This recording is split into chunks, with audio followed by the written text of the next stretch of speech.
Alors il y a un sujet qui est quand même très important, qui domine, qui surplombe toute cette campagne, c'est le sujet, bien entendu, de la guerre en Ukraine et de l'intervention militaire russe. Alors, c'est dans tous les esprits.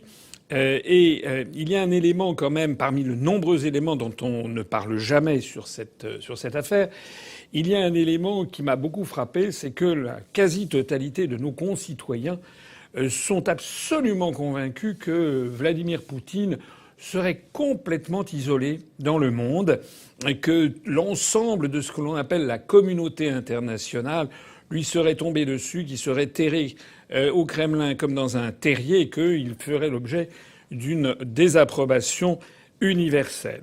Alors c'est évidemment très important d'y voir clair sur cette question parce que nous sommes à un moment, l'élection présidentielle, c'est à un moment où on va falloir choisir le président de la République qui est le premier responsable de la position géopolitique de la France au cours des 5 prochaines années.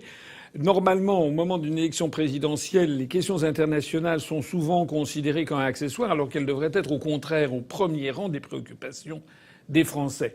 Lorsqu'il n'y a pas de guerre qui menace, il est vrai que ça concerne moins les Français que leur niveau de vie ou que la sécurité. Je le comprends parfaitement. Mais nous n'en sommes pas là. Nous sommes en ce moment avec un risque réel de dérapage, de guerre qui pourrait même dégénérer en guerre mondiale ou en guerre nucléaire. On n'en est pas encore là, mais il faut faire quand même extrêmement attention à la situation. Or, tous les jours, on apprend qu'il y a de nouvelles mesures prises par les pays occidentaux contre la Russie, et on peut se demander jusqu'où tout ceci va nous mener. Alors, je suis là pour vous faire toucher du doigt quelque chose qui est presque incroyable. C'est que contrairement à ce que l'on nous a mis dans l'esprit, Vladimir Poutine n'est absolument pas isolé. La Russie n'est absolument pas au banc d'infamie des nations. Il est vrai qu'il y a eu un vote à l'Organisation des Nations Unies devant l'Assemblée générale des Nations Unies où il y a eu une large majorité d'États qui ont condamné son intervention. Mais condamner l'intervention, c'est un geste un petit peu symbolique. Reste ensuite à savoir ce qui se passe et ce que décident les États les uns après les autres. Concrètement, tout le monde sait qu'en diplomatie, en politique aussi d'ailleurs, et puis dans la vie quotidienne aussi, il y a parfois, comme on dit, il y a loin de la coupe aux lèvres. J'ai trouvé sur Internet cette carte, ce n'est pas moi qui l'ai faite, je l'ai trouvée sur Internet, elle est assez intéressante, mais elle est quand même à manier avec précaution. C'est une carte qui essaie de cartographier au 7 mars les réactions à l'invasion de l'Ukraine. Et l'on voit sur cette carte que vous avez devant vous les pays qui sont en bleu sarcelle foncé, qui sont ceux qui ont condamné vivement la Russie et qui ont pris des sanctions. Et vous y voyez quoi? Vous y voyez l'Amérique du Nord, les États-Unis et le Canada. Vous y voyez les pays de l'Union européenne. Vous y voyez l'Australie et la Nouvelle-Zélande. Et puis, c'est à peu près tout, en y ajoutant le Japon et la Corée, mais dont j'ai parlé tout à l'heure. C'est pour ça que cette carte est un peu à prendre avec des pincettes, parce que le Japon et la Corée, ils n'ont pas vraiment pris de sanctions. Ils en ont pris un petit peu, mais enfin, ils ont bien fait savoir qu'ils voulaient continuer absolument à acheter du gaz. Et puis, on trouve, côté latino-américain, on trouve également la présence de la Colombie, de l'Équateur, du Costa Rica et du Paraguay. Bon, les spécialistes de l'Amérique latine savent que ce sont des pays qui sont complètement sous la coupe des États-Unis d'Amérique. Donc ça veut dire que dans le monde, si l'on veut bien comprendre que ces pays qui sont de couleur bleu sarcelle, bleu turquoise très foncé, sont les seuls qui ont condamné et pris des sanctions puissantes à l'égard de la Russie, eh bien on s'aperçoit que c'est en fait l'OTAN, c'est-à-dire les États-Unis, l'OTAN sur l'Europe, et puis les prolongements en Extrême-Orient, en Asie, dans le Pacifique Sud, l'Australie, Nouvelle-Zélande, c'est le pacte ANZUS, dans le Japon et la Corée, et puis quelques pays d'Amérique du Sud. Voilà. Le reste, eh bien, les pays qui sont en bleu turquoise clair sont des pays qui ont condamné sans prendre de sanctions. On voit notamment, vous avez vu, il est question là, le Mexique par exemple, je vous ai montré. Le Mexique, il a condamné à l'Assemblée générale, puis c'est tout, il s'est contenté de ça, et pour le reste, le Mexique, eh bien, refuse la moindre sanction, et en fait, tient des propos qui sont tout à fait en faveur de la Russie. C'est pareil, on l'a vu avec l'Égypte. J'aurais pu parler aussi de l'attitude ambiguë de la Turquie. Quant à l'Arabie saoudite, vous voyez que les choses ont quand même évolué depuis l'établissement parce que on peut pas dire qu'ils aient beaucoup condamné la Russie. En tout cas, ils sont en délicatesse, ils sont en froid avec Washington, de même que les Émirats arabes unis qui apparaissent en bleu turquoise sur cette carte comme s'ils étaient un peu d'accord, en fait, de moins en moins.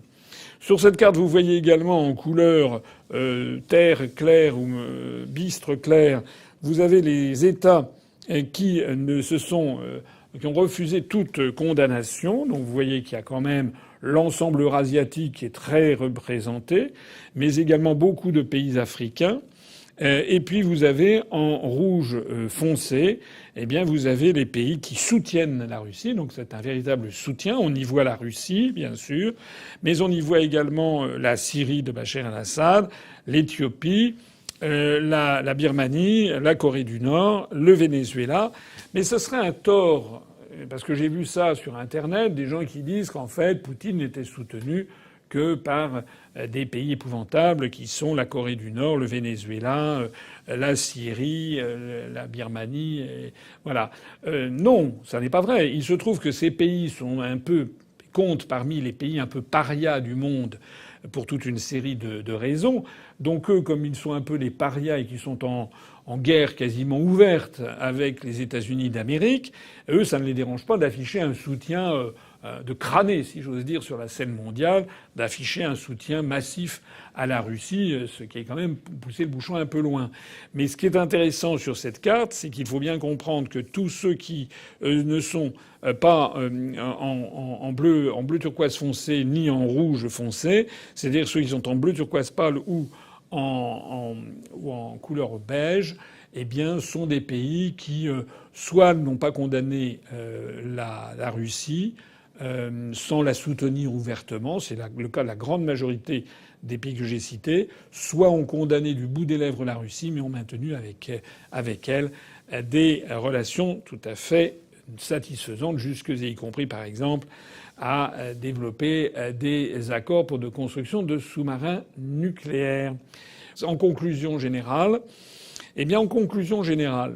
ça devrait inciter toutes les personnes qui m'écoutent à deux réactions très importantes. Premièrement, la presse, je suis désolé, la presse française ne fait pas son travail. La presse française qui veut faire croire aux Français que la Russie serait au bout du rouleau, complètement isolée dans le monde, que Poutine serait un paria international, non, c'est faux. C'est faux. Ça, c'est la première chose. Encore une fois, je ne suis pas là pour soutenir Poutine. Je suis là pour dire ce que je pense être la vérité. Et ce que je pense être la vérité, c'est que tout ceci ne se serait pas produit si les Américains étaient restés chez eux. Et si les Américains et l'OTAN avaient décidé une fois pour toutes que l'Ukraine appartenait à la zone d'influence de la Russie, de même que les États-Unis considèrent que le Mexique fait partie de sa zone d'influence et Cuba également. Et puis alors, ce que je voudrais dire enfin, c'est que si on y réfléchit bien, c'est assez inquiétant pour l'Occident. Parce que ce que l'on voit, c'est que Washington n'impressionne plus vraiment comme avant. Et l'Union européenne encore moins. On est en train de voir avec cette carte et avec tous les éléments que je vous ai donnés auparavant, on est en train de voir se dessiner un nouveau monde, qui est le monde du XXIe siècle, ne sera pas le monde sous influence américaine, tout le monde mangeant du McDo. Non, non, non. Non. Le monde du XXIe siècle, qu'il apparaît, c'est un monde où la puissance des pays de l'OCDE ou de l'OTAN, enfin en gros l'Amérique du Nord et l'Europe plus Japon-Corée, eh bien cette puissance ne cesse de diminuer. C'est d'ailleurs assez logique puisque à la fin de la Seconde Guerre mondiale, les États-Unis, le Canada et ce qui représente aujourd'hui les pays de l'Union européenne et le Japon devaient représenter peut-être quelque chose comme 35% de la population du monde. Je dis ça à la louche, hein, c'est peut-être pas précis, mais c'est certainement entre 30 et 40%. Et aujourd'hui, eh bien, c'est plutôt de l'ordre de 10 à 12%. Donc, le déclin démographique relatif par rapport à la puissance démographique de l'Afrique, de l'Inde, de la Chine, de l'Asie du Sud-Est. Je n'ai pas parlé non plus du Pakistan et du Bangladesh, ni de l'Iran, dont je n'ai pas parlé, mais qui, là aussi, tous ces pays sont en fait derrière la Russie. Eh bien, ça veut dire que le monde vraiment a basculé, que le monde bascule, et qu'il serait fort avisé que la France se retire de cette alliance qui est perçue comme de plus en plus agressive dans le monde et qui est de moins en moins suivie. Parce que s'il y a tous ces pays qui se soustraient aux États-Unis, même l'Arabie saoudite, même les Émirats arabes unis, même Israël, même le Brésil, même le Mexique, etc., ça veut dire que de plus en plus de pays du monde ne supportent plus l'impérialisme américain qui veut absolument faire régner son ordre partout sur Terre. Donc je pense que nous sommes dans une phase de changement, de basculement du monde réellement très importante, avec tous les dangers que ça peut représenter, puisque ça pourrait déraper jusqu'à des guerres nucléaires, mais qui est porteur aussi, je l'espère du moins, d'un monde du XXIe siècle qui deviendra un monde plus apaisé, où il n'y aura pas de pays qui voudra être le roi du monde, si je peux dire cette expression. Vive la République et vive la France.